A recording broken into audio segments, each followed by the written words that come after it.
स्वागत करता हूं। लखनऊ समेत प्रदेश के अंदर सभी 75 जनपदों में आयोजित इस सम्मान समारोह में भागीदार बन रहे सभी छात्र छात्राओं को आज के इस सम्मान के लिए मैं हृदय से बधाई देता हूं और उनके उज्जवलमय भविष्य के प्रति अपनी मंगल कामनाएं भी व्यक्त करता हूं। जैसा कि यहां पे पहले भी बताया गया कि आज का इस सम्मान समारोह यहां पर मुख्य समारोह में 223 छात्र छात्राओं को, जिन्होंने प्रदेश की टॉप 10 की सूची में अपना स्थान बनाया है, विभिन्न बोर्डों के उत्तर प्रदेश माध्यमिक शिक्षा परिषद से जुड़े हुए हैं, केंद्रीय माध्यमिक शिक्षा परिषद से जुड़े हुए हैं, उत्तर प्रदेश माध्यमिक संस्कृत शिक्षा परिषद से जुड़े हुए हैं और council for the Indian school certificate examination से जुड़े हुए हैं। इन बोर्डों के जो टॉप 10 हैं उन्हें यहां पर आज सम्मान किया जा रहा है। इसके साथ ही जनपद स्तर पर जो टॉप 10 छात्र हैं उन्हें 75 के 75 जनपदों में आयोजित होने वाले समारोह में उनकी संख्या वहां पर 1459 है, उन्हें वहां पर सम्मानित आज यहां पर इस इन समारोह के माध्यम से करने का कार्य किया जा रहा है। यह वास्तव में एक इन छात्र छात्राओं के लिए एक उपलब्धि है और आगे बढ़ने के लिए एक महत्वपूर्ण जीवन का पड़ाव भी। यह समारोह इस बात का प्रतीक है कि परिश्रम, सार्थक दिशा में किए जाने वाले परिश्रम का परिणाम अवश्य प्राप्त होता है और परिणाम हमेशा सुखद होता है और सुखद होने की अनुभूति आज आपको यहां पर इस सम्मान समारोह के माध्यम से प्राप्त हो रहा होगा। मैं इस पूरे परिणाम को देख रहा था और खासतौर पर यहां पर आज जो सम्मान समारोह हो रहा है जिसमें 223 छात्र छात्राओं का सम्मान किया जा रहा है। उन 223 में छात्रों की संख्या 85 है और छात्राओं की संख्या 138 है। यानी छात्राएं मेरिट में ज्यादा आए हैं, छात्र कम आए हैं। और इसमें मुझे लगता है कि माध्यमिक शिक्षा परिषद का जब मैं देख रहा था कि प्रदेश स्तर पर माध्यमिक शिक्षा परिषद में हाई स्कूल की परीक्षा में 115 जो छात्र प्रदेश स्तर पर 10 प्रथम स्थान प्राप्त किए हैं, उनमें 115 ऐसे छात्र हैं, ऐसे बच्चे हैं जिनमें से 34 छात्र हैं और 81 छात्राएं हैं।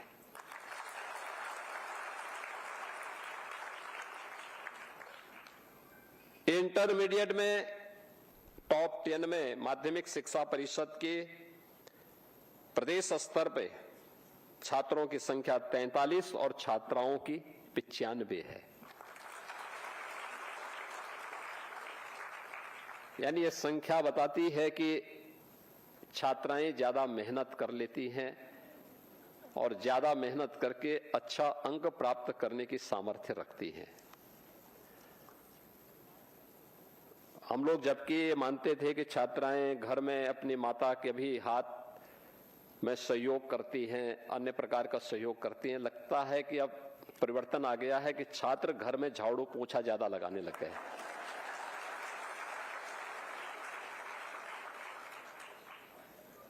या लगता है कि माँ बाप उनसे ज्यादा काम ले रहे हैं, सब्जी भेजने के लिए, देने के लिए भेजते होंगे, घर और मोहल्ले में भी हो सकता है कुछ से झाड़ू लगा रहे होंगे, इसीलिए छात्रों का अंक इतना कम है और छात्राएं मेहनत कर रही हैं और मेरिट स्थान में उन्होंने अच्छा स्थान प्राप्त किया है, एक सुखद लक्षण है।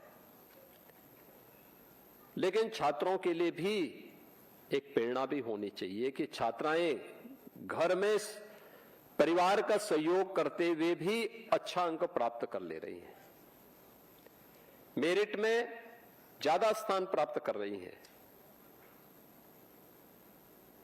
तो छात्र कम से कम उनका ही अनुसरण कर लें। और मेरा मानना है कि बेटी पढ़ेगी तो आगे बढ़ेगी और देश और समाज को भी आगे बढ़ाएगी। यह इस रिजल्ट के माध्यम से एक संदेश बहुत स्पष्ट आगे हम सबके सामने है। ये जो 223 छात्रों को यहां पे सम्मान किया जा रहा है, उनके प्रधानाचार्यों को, उनके अभिभावकों का सम्मान, ये वास्तव में माता पिता के परिश्रम का, शिक्षकों के मार्गदर्शन का एक बेहतरीन परिणाम हम सबके सामने आज देखने को मिला है। और मेरा मानना है कि मां बाप अगर बच्चे पर ध्यान दें, ये उम्र है, इसी समय सही मार्गदर्शन कर ले, इसी समय उसे बच्चे को सही दिशा प्रदान कर ले, तो उसका भविष्य अपने आप ही उज्जवल होते हुए उन सपनों को साकार करता हुआ दिखाई देगा जो उनकी अपनी आकांक्षाएं हैं। उन आकांक्षाओं की पूर्ति वहीं से होगी और उस दिशा में मां बाप के द्वारा किए गए प्रयास, शिक्षकों का मार्गदर्शन और प्रधानाचार्य का अनुशासन, ये बड़ी भूमिका का निर्वहन करता है। मेरा मानना है कि किसी भी छात्र छात्रा के लिए उसका अभिभावक पहला गुरु होता है। आज हो क्या रहा है, हम लोग अक्सर देखते हैं कि बच्चा रो रहा है तो माता पिता उसको संतुष्ट करने के लिए अपना स्मार्टफोन उसके सामने दे देते हैं। आप देखिए 2 साल का बच्चा, 3 साल का बच्चा रो रहा है, कुछ देर रोने दीजिए, उसको दूसरे ऐसे कार्यों के साथ जोड़िए जो उसका रचनात्मक विकास कर सके।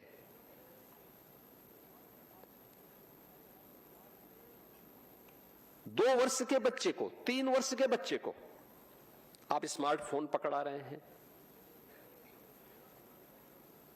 वीडियो गेम के साथ जोड़ रहे हैं। परिणाम क्या होता है? उसके घातक परिणाम भी हम सबके सामने देखने को मिल रहे हैं और हम सबको ये बातें याद करना होगा। देखिए कितनी समृद्ध परंपरा रही है हमारे यहां, ज्ञान की परंपरा को हमने, विद्या को केवल अक्षर ज्ञान तक सीमित नहीं रखा है, विद्या को हमने बहुत विस्तृत रूप से उसको माना है। सा विद्याया विमुक्तये, जो हमारे जीवन में हर प्रकार से, यानी हर प्रकार से हमारे जीवन में मुक्ति का मार्ग प्रशस्त कर सके, उन चुनौतियों से जूझने के लिए हमें प्रेरणा प्रदान कर सके जो समाज और राष्ट्र के सामने आ खड़ी हुई है या आती हुई दिखाई देती है।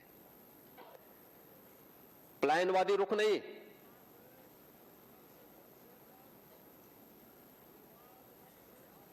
कभी भी भारत की परंपरा ने पलायन का रुख नहीं अपनाया। आप प्राचीन काल से देखेंगे, राम तब राम बने जब गुरु वशिष्ठ हैं। राम के पास दिव्य अस्त्र तब आए जब गुरु विश्वामित्र हैं। राम को मर्यादा के एक आदर्श के रूप में प्रस्तुत करना है तब जब गुरु के रूप में महर्षि वाल्मीकि हैं।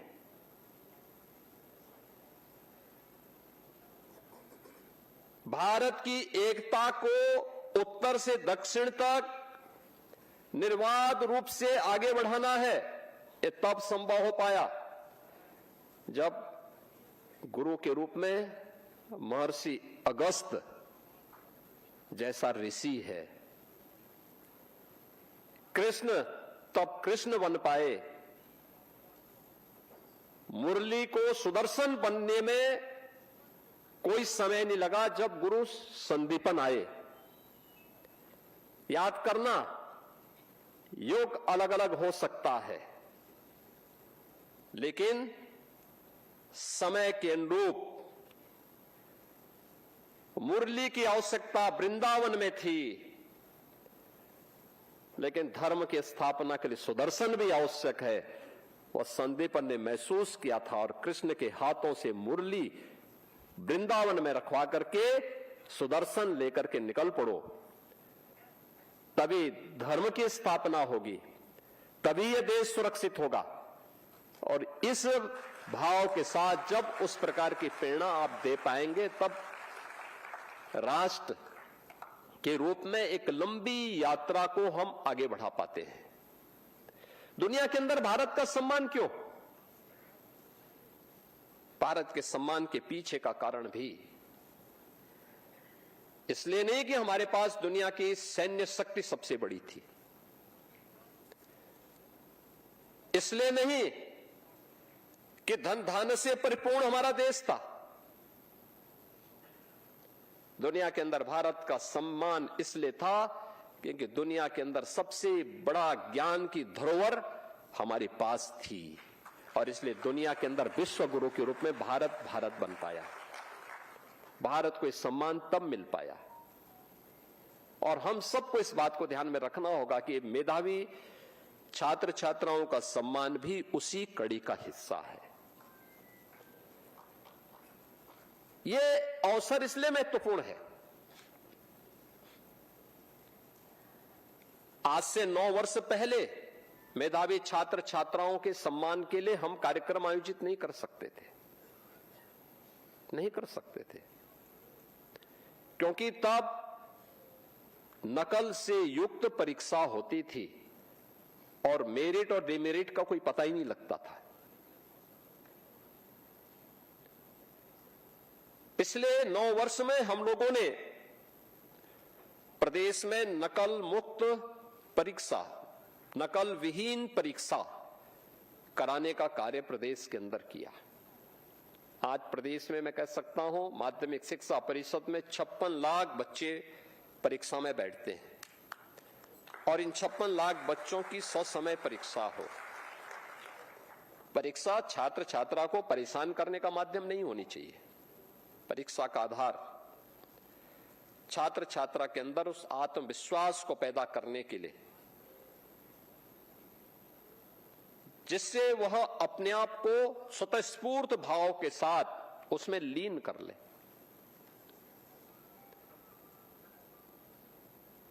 उसका पसीना छुड़ाने के लिए प्रश्न पत्र नहीं बनना चाहिए। वह परीक्षक उत्तम कोटि का नहीं माना जाता है जो छात्र छात्राओं को परेशान करने की नियत से अत्यंत जटिल प्रश्न करता है। और ऐसे परीक्षकों की स्थिति क्या होती है, उनको स्वयं नहीं पता होता कि इसका उत्तर क्या है। हम तो देखते हैं, मैं बहुत सारे कंपटीशन के उसको अक्सर मैं देखता हूं कि भाई आखिर बताओ तुमने ऐसा कठिन प्रश्न क्यों बनाया। प्रश्न ऐसा हो जो छात्र थोड़ा सा भी अपने दिमाग के बहिर्मुखी वृत्ति को एक करके आगे बढ़ा सके तो आसानी से उसको हल करके प्रस्तुत कर दे। एक आसान सा तरीका होना चाहिए। एक स्वतःस्फूर्त भाव के साथ चलने वाली प्रक्रिया का हिस्सा होना चाहिए। हम उसको हतोत्साहित न करें। परीक्षा उसके प्रोत्साहन का माध्यम बनना चाहिए।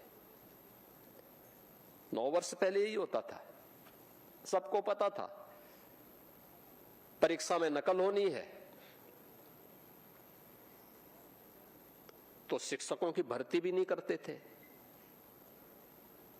विद्यालय भी उसी स्थिति में थे, अभिभावक भी उसी प्रकार से देखते थे,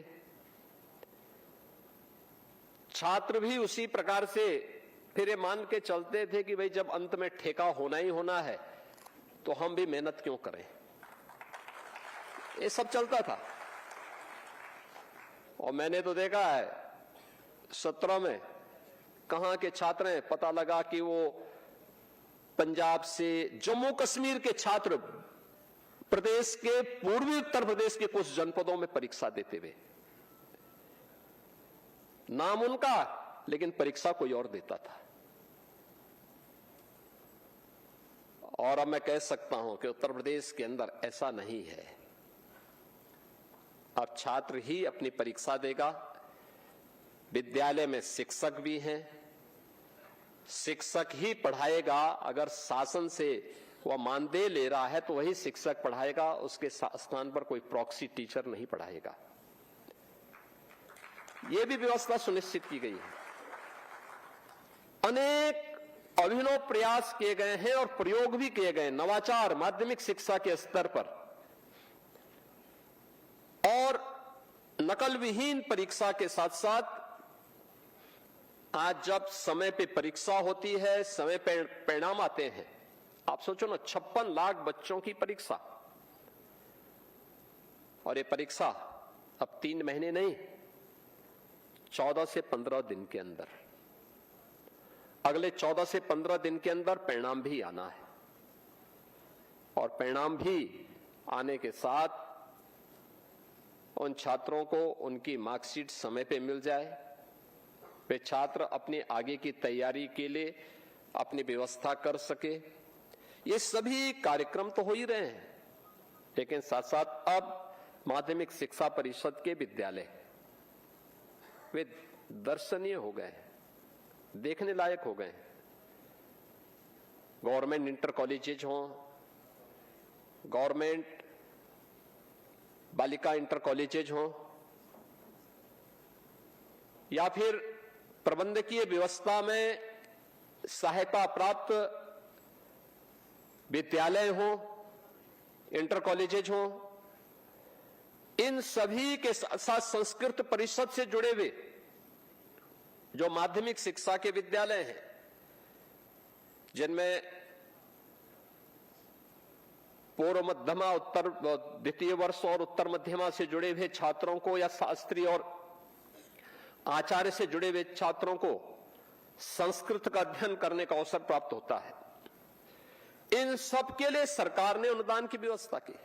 आपने देखा होगा, अभी जो वीडियो आपके सामने दिखाया गया, प्रोजेक्ट अलंकार के तहत प्रदेश के अंदर 1500 करोड़ रुपए से अधिक की धनराशि हमने केवल इन विद्यालयों के पुनरुद्धार के लिए उपलब्ध करवाई। CSR से भी पैसा लगा, जनप्रतिनिधियों ने भी पैसा लगाया। आज अच्छे क्लासरूम बन गए हैं, बालक बालिकाओं के लिए टॉयलेट और पेयजल की व्यवस्था हो गई है। वहां पर आज उत्तम व्यवस्था हर प्रकार से देखने को मिल रही है। ये सुविधा देने के साथ ही भारत सरकार ने भी अनेक सुविधाओं से युक्त उन संस्थानों को करने के लिए प्रधानमंत्री जी ने देश के अंदर छात्र छात्राओं को तकनीकी दृष्टि से सक्षम बनाने के लिए अनेक अभियान प्रारंभ करवाए हैं। अटल टिंकरिंग लैब भी उसी का एक उदाहरण है। डिजिटल लाइब्रेरी बन रही है, ये उसी क्रम का हिस्सा है। अनेक ऐसे कदम उठाए गए हैं जो छात्र छात्राओं को उन नवाचारों के साथ जुड़ने के लिए, जो उसकी शिक्षा के लिए आवश्यक है, एक स्वस्थ प्रतिस्पर्धा के लिए आवश्यक है, उस दिशा में आगे बढ़ाने के लिए एक महत्वपूर्ण कदम है। और आज उसी का परिणाम है कि हमें उत्तर प्रदेश के अंदर माध्यमिक शिक्षा परिषद को भी एक प्रतिस्पर्धा के लिए तैयार करने का कार्यक्रम आगे बढ़ाया जा रहा है। प्रदेश के वे सभी मेरिटोरियस छात्र छात्राओं को, जितने भी हमारे मेरिट में टॉप 10 की सूची में आने वाले छात्र छात्राएं, वह उत्तर प्रदेश माध्यमिक शिक्षा बोर्ड का हो या केंद्रीय माध्यमिक शिक्षा बोर्ड का हो या आईसीएसई का हो या संस्कृत बोर्ड का हो, इन सभी छात्रों को हमने कहा प्रदेश के अंदर के उन सभी बोर्ड के सभी छात्र जो यूपी के अंदर हैं, टॉप 10 जो भी आए हैं, उन सबको हमें सम्मानित करना होगा, क्योंकि छात्र यूपी का है तो सम्मान भी यूपी गवर्नमेंट उनको करेगी। और मुझे प्रसन्नता है कि सभी छात्र छात्राएं आज यहाँ पे सम्मानित हो रही हैं। जनपद स्तर पर जो जनपद स्तर के टॉप 10 हैं, उन्हें वहां पे हमारे मंत्रीगण, माननीय सांसदगण, विधायकगण, शासन से जुड़े हुए अधिकारीगण वहां पे उनका सम्मान कर रहे हैं। ये आपके लिए एक नए जीवन की शुरुआत है। ये आपको इस बात की प्रेरणा देती है कि सफलता मार्ग परिश्रम से निकलेगा, शॉर्टकट का मार्ग अपनाने से नहीं निकलेगा। याद करना, शॉर्टकट का मार्ग हमेशा कुछ दूरी तक आपके लिए सहायक हो सकता है। एक लंबी दूरी तय करने के लिए आपको सही रास्ता अपनाना पड़ेगा, और उस लंबी दूरी के लिए परिश्रम के अलावा कोई विकल्प नहीं हो सकता है। और याद रखना, जीवन में परिश्रम का फल कभी व्यर्थ नहीं जाता है, उसका फल जरूर प्राप्त होता है, अवश्य प्राप्त होता है। निर्भर इस बात पर करता है कि हमने परिश्रम किस भाव के साथ और किस मनोस्थिति में किया है। हम उस दिशा में ईमानदारी के साथ प्रयास करें। दोस्तों, मैं इन छात्र छात्राओं से जरूर कहना चाहूंगा, आप अपने अभिभावक पर अनावश्यक दबाव मत डालिए स्मार्टफोन के लिए। स्मार्टफोन उसके लिए बहुत अच्छा होगा कि आपको अगर बहुत कुछ करना है, आपको कुछ, हम लोगों ने टैबलेट उपलब्ध करवाया है। डिजिटल लाइब्रेरी के साथ आप जुड़िए, अपने पाठ्यक्रम के साथ जुड़िए, समाचार पत्रों का अध्ययन जरूर करिए, टेलीविजन में देखना है तो न्यूज देखिए, बाकी अन्य चीजों को मत देखिए। सोशल मीडिया में न्यूनतम समय लगाइए, बहुत हो 10 मिनट, 15 मिनट, आधा घंटा, इससे ज्यादा कतई मत लगाइए। आप जब उसमें घुसेंगे, उलझते जाएंगे, पूरा समय व्यर्थ हो चला जाएगा और रिजल्ट 0 आएगा, यानी उसका रिजल्ट ही 0 है। ज्यादातर कंटेंट झूठे होते हैं, अफवाह होती है,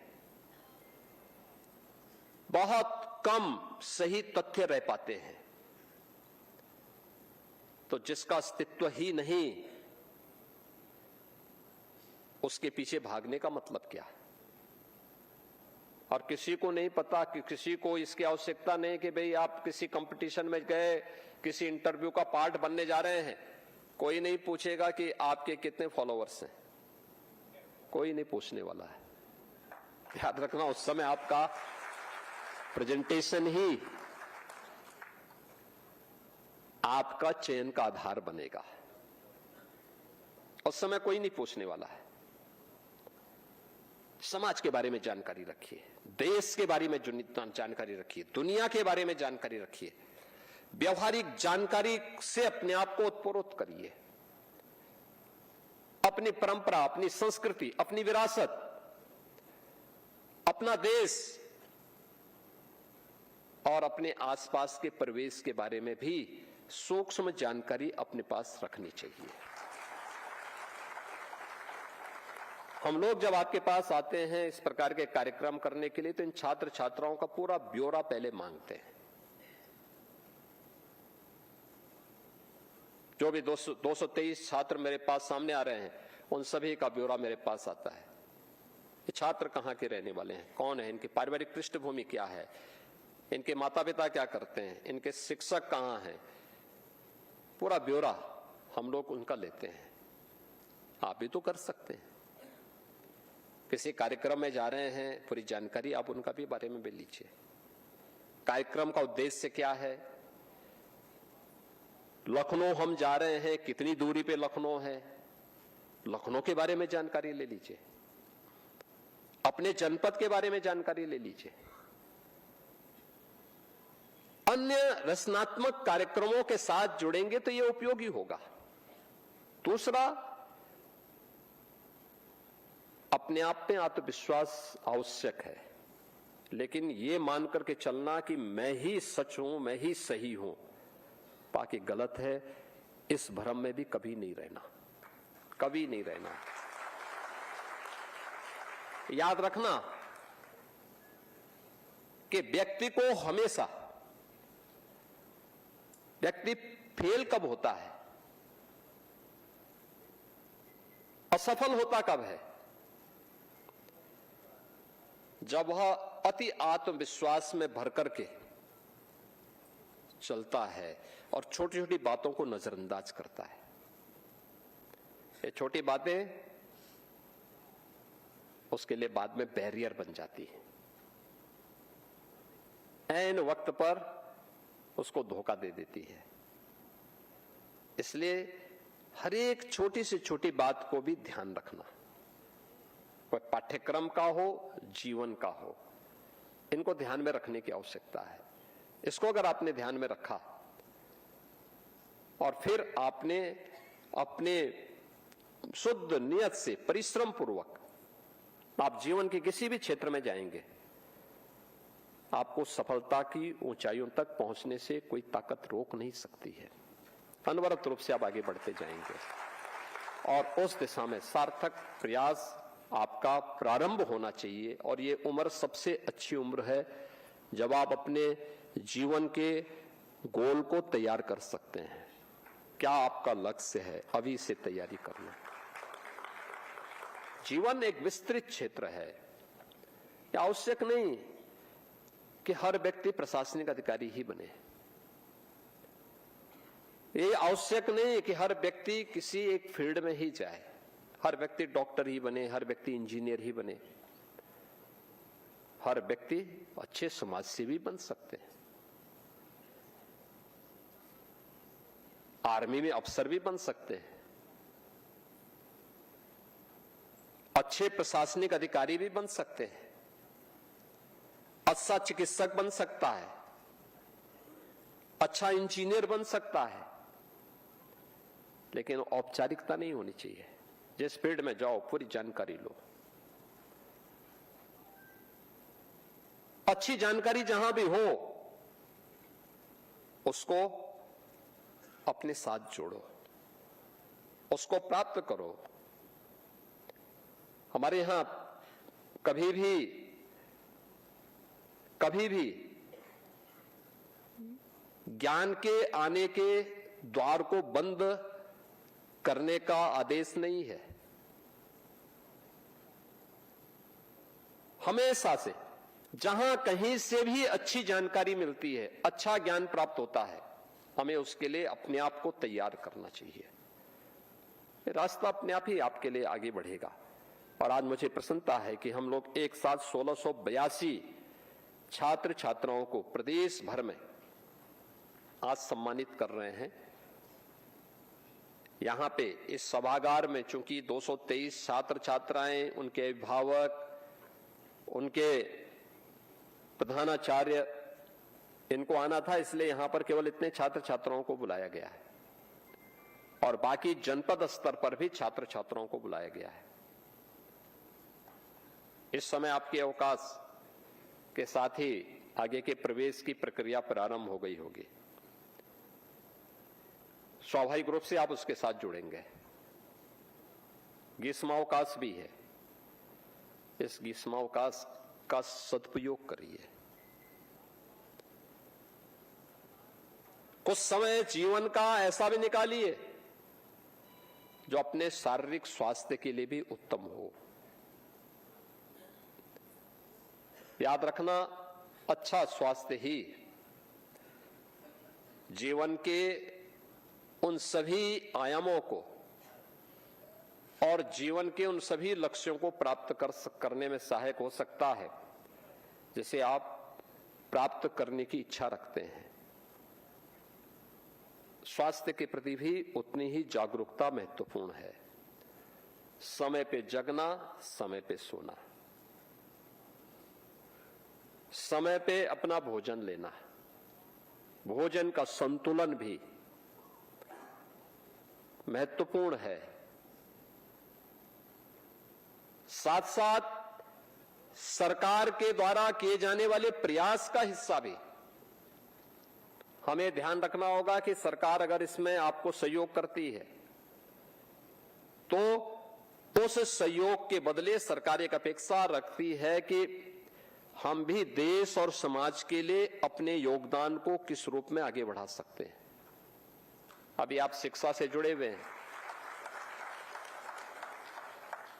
अपने परिवार के अन्य सदस्यों को, अपने विद्यालय के अन्य छात्र छात्राओं को भी मेरिट में स्थान प्राप्त करने के लिए, आगे बढ़ने के लिए प्रेरणा दे सकते हैं। और जैसे आप अपने छात्र छात्राओं को अपने स्वयं में अच्छा अंक प्राप्त कर सकते हैं, ये आपने अपनी परीक्षा में किया। अब उसके बारे में थोड़ा एक बार सोचिए कि आपने मेरिट में इसलिए स्थान प्राप्त किया क्योंकि आपने खूब पढ़ाई की, पूरी तन्मयता के साथ अपने प्रश्न पत्र को वहां पर देखा और फिर उसके बाद उसके उत्तर लिखे। अन्य क्षेत्र में भी हो सकता है। आपने जो मेहनत यहां पर की, यही इस प्रकार की मेहनत एक अच्छा स्पोर्ट्स पर्सन भी बनने के लिए, कोई छात्र जिसकी स्पोर्ट्स में रुचि होगी वह भी अगर उसी प्रकार की मेहनत करेगा, उन बारीकियों के बारे में आप उसको बताएंगे, अच्छा गाइड कर सकते हैं।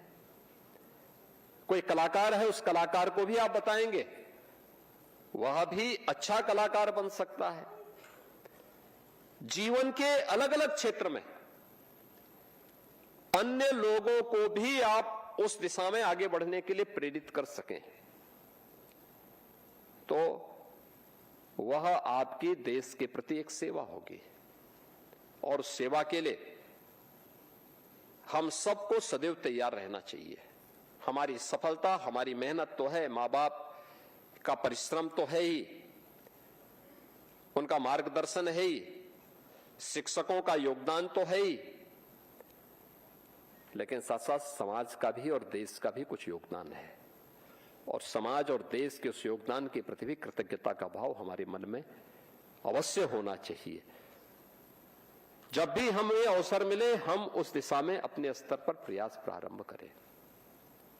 अपने आप तक सीमित नहीं रहना, देश और समाज के लिए कुछ करने का एक जज्बा होना चाहिए।